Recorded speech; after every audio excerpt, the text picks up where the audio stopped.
Hello. Hello, South Carolina. I'm a big fan of your state.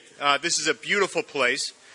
You know, when I ran for the Senate back in 2010, one of the first people to support me was a guy named Jim DeMint. Any of you know him? He's from right here in Greenville. And Jim DeMint shared a common vision with me, still does, for the fact that we need to reinvigorate the American dream by renewing and restoring the U.S. Constitution. You know, Senator DeMint ended up playing in quite regularly to my campaign speeches. People would ask me, how are you going to change the culture in Washington? Well, I said, well, there are others who share my dream. There's a guy named Jim DeMint from South Carolina. He's already in the United States Senate. And if I'm elected, I'll be a second.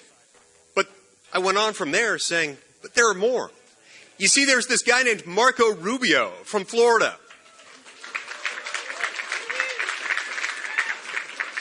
And he'll be a third. And then I went down the list and named a few others who ended up joining us. People like Rand Paul from Kentucky, and I explained he'll be a fourth. And the list went on, and many of those people ended up joining us. Well, during the course of that campaign, I got to know Marco Rubio. The first time I met him was in February of 2010. I met him at a political conference called CPAC in Washington. And I discovered that Marco Rubio and I were born exactly 1 week apart. He's 7 days my senior. He reminds me of that on a regular basis, informing me that he's the wiser one, and of course he is. I've gotten to know him really well since we both became members of the Senate. In fact, he's become one of my best friends in Washington. A friend in Washington is a hard thing to come by. We speak together constantly. He's even improved my Spanish. He and I get to speak together sometimes in Spanish on the floor of the Senate, sometimes so our colleagues can't figure out what we're talking about, sometimes just to freak them out. They don't know what to do. Two Republicans speaking Spanish on the floor. I attend a weekly Bible study class with Marco in Washington, and I can tell you, I don't know anyone in Washington who knows his Bible quite like Marco Rubio does. And I certainly don't know anyone who can make it both fun and funny to talk about the Bible. The man has a great sense of humor. So, you know, when I think about Marco Rubio, I'm often reminded of the fact that we've got a job to do as Americans. We've got to take a journey to fix Washington. And I'm reminded of the story of the great protest that started in Boston Harbor in the fall of 1773. When a group of patriots boarded a ship in Boston Harbor, they seized crates of tea. Importantly, it was English tea.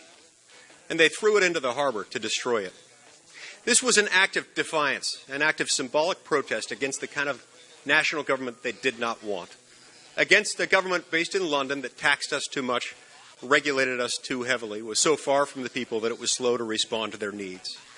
But, you know, had those patriots in Boston in 1773 simply stopped at protesting against what they did not want in government, what we now call the Boston Tea Party would at best be a remote, obscure footnote in American history. Fortunately for all of us, they didn't stop there. No, from there they went on to declare and fight for, and ultimately win our independence. And 14 years later, they went from Boston, where they protested against the kind of government they did not want and would no longer tolerate, to Philadelphia, where they embraced that set of principles outlining what they did want in our Constitution. With this document, the U.S. Constitution, that I believe was written by wise men raised up by their Creator to that very purpose. We today, my fellow Americans, have to take that same journey, only we don't have 14 years. We will always have our Boston moments where we protest against the kinds of things we don't want in Washington. But we still need our Philadelphia moments now more than ever, where we embrace what we do want. Marco Rubio is the kind of colleague who's always been willing to have his Boston moments, protesting against what he won't accept, but also his Philadelphia moments where he embraces what he does want, where he sets out his vision for the future. I'm honored to know him and call him my friend, and I thank you for joining us to listen to him today. Thank you very much.